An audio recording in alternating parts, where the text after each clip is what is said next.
Mega Bible quiz 2026 episode 157 answer revealing വീഡിയോയിലേക്ക് എല്ലാ പ്രിയപ്പെട്ട പ്രേക്ഷകർക്കും സ്വാഗതം.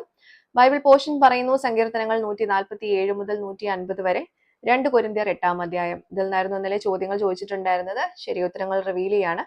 ആദ്യത്തെ ചോദ്യം ഇതായിരുന്നു: പാഠഭാഗത്ത് ഒരു അധ്യായത്തിലുള്ള വാക്യത്തിന്റെ ഇരട്ടിയായി ഒരു വാക്ക് ആ അധ്യായത്തിൽ കാണാം.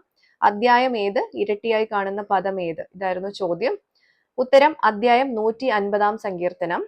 6 വാക്യങ്ങളുണ്ട്. 12 പ്രാവശ്യം സ്തുതിപ്പിൻ എന്ന വാക്ക് ആ അധ്യായത്തിൽ കാണാം. ഓക്കെ. രണ്ടാമത്തെ ക്വസ്റ്റ്യൻ ഇതായിരുന്നു: തങ്ങളുടെ രാജാവിൽ ആനന്ദിക്കേണ്ടത് ആര്? ഉത്തരം സിയോന്റെ മക്കൾ.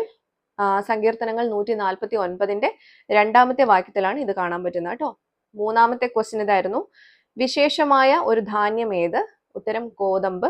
സങ്കീർത്തനങ്ങൾ 147-ന്റെ 14-ലാണ് ഈ ഉത്തരം നമുക്ക് കാണാൻ പറ്റുന്നത് കേട്ടോ. നാലാമത്തെ ക്വസ്റ്റ്യൻ ഇതായിരുന്നു: ഒരു മൃഗത്തിന്റെ പേരും ശക്തി എന്നർത്ഥം വരുന്ന മറ്റൊരു പദവും ചേർന്ന ഒറ്റപ്പദം. ഉത്തരം അശ്വബലം. സങ്കീർത്തനങ്ങൾ 147-ന്റെ 10-ലാണ് ഈ ഉത്തരം നമുക്ക് കാണാൻ പറ്റുന്നത് കേട്ടോ. ഇതിൽ മൃഗം എന്നുള്ളത് അശ്വം, അതായത് കുതിര. ശക്തി എന്നുള്ളത് ബലം എന്നുള്ളതാണ് കേട്ടോ. അഞ്ചാമത്തെ ക്വസ്റ്റ്യൻ ഇതായിരുന്നു: കഷ്ടതയുടെ മറ്റൊരു പേര്. ഉത്തരം കഠിന ശോധന. 2 കൊരിന്ത്യർ 8-ന്റെ 2-ലാണ് ഈ ഉത്തരം കാണാൻ പറ്റുന്നത്.